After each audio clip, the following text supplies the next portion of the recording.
Hey everyone, this is going to be a real short video that I shared something last week. Pam and I were here on our group page and we did, she did a project and I did one that was from the catalog, not the catalog, but from Onstage, and we only had pictures. So we're trying to show it to you, but we didn't have any patterns per se. So we were showing you how to go about it. This is the piece that I'm talking about doing, and let me pull it up because I got to make sure that I am in the frame of the camera so that you can see. And this is going to be a really pretty short one. I'm not even going to stamp it. I'm just going to show you how to score it. So give me a second.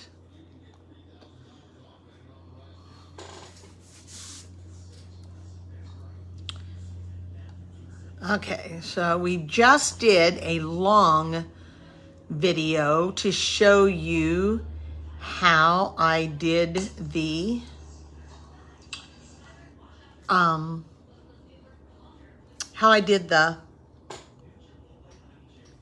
on-stage pre-order, the things that I had, but now I want to show you how to do this one. So this is going to be about 8 or 10 minutes because Pool Boy told me that we have 8 or 10 minutes and then it's time to eat, and I'm not missing my dinner.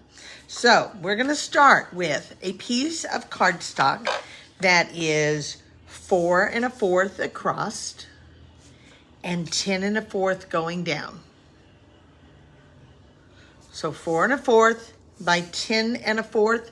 And I'm going to post tomorrow on my my blog. I will post a PDF of the measurements, and I will post this link so that you can always go back to YouTube and find it. This Facebook is now, after 30 days, they are removing videos and Facebook Lives from the recordings.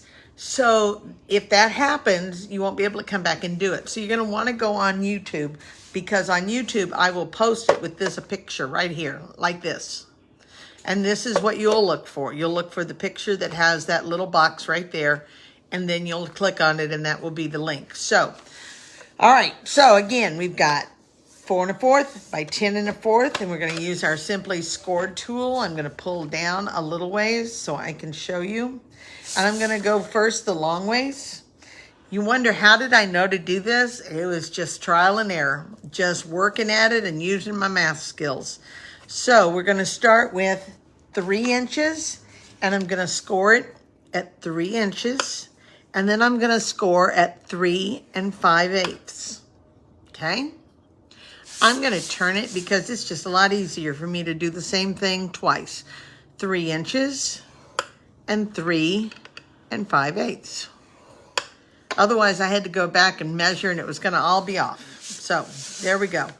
Now I'm going to turn it this way, and I am going to go 5/8 of an inch down to this score line. So I've got 1, 2, 3, 4, 5.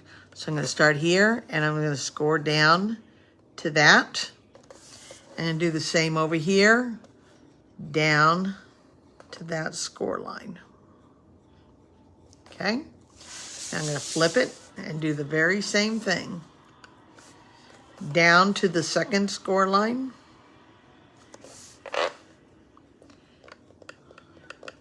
And down to the second score line.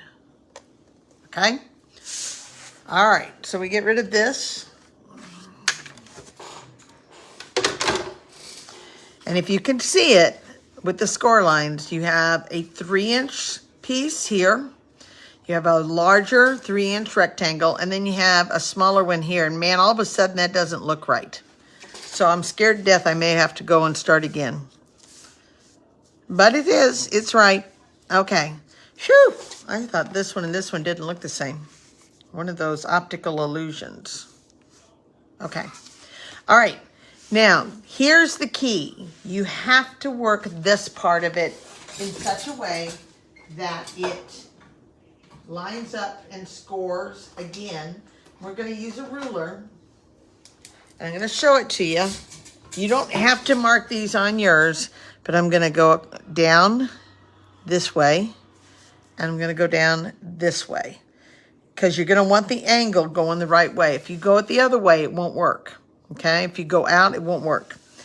I'm going to be down here, and I'm going to go out, in, and out, in.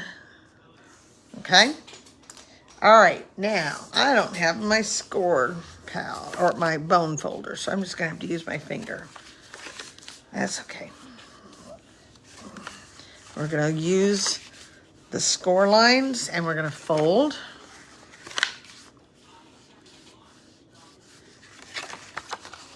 And we're going to take a ruler, and we're going to score this from corner to corner in the angle that I have marked. I'm just going to use my little scoring tool, and I'm just going to score it like so, okay? Do the same thing over here, corner to corner. And all this is that little intersection of those two 5/8 score lines. All right, so I got that one. Now let's do the ones on the top. It is so nice to have a little treat box that you can pull out. And this would be a perfect one to use for Easter coming. You can hide some little treats in there. I've already had a friend ask. She said she needs this for her Easter treats for church because she likes to give treat boxes to people.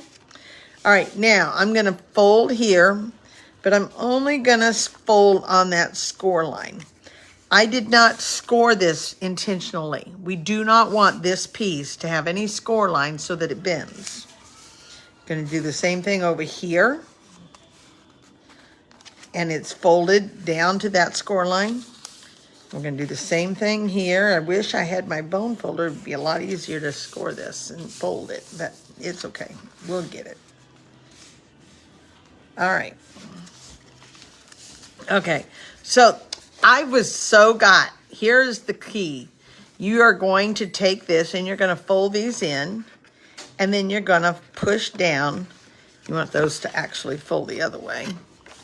And you're going to push down and, oh, let's go back. Let's push this way. I had it marked with my measurements, but I'm going to push it from this side. All right, now let's see if it'll go.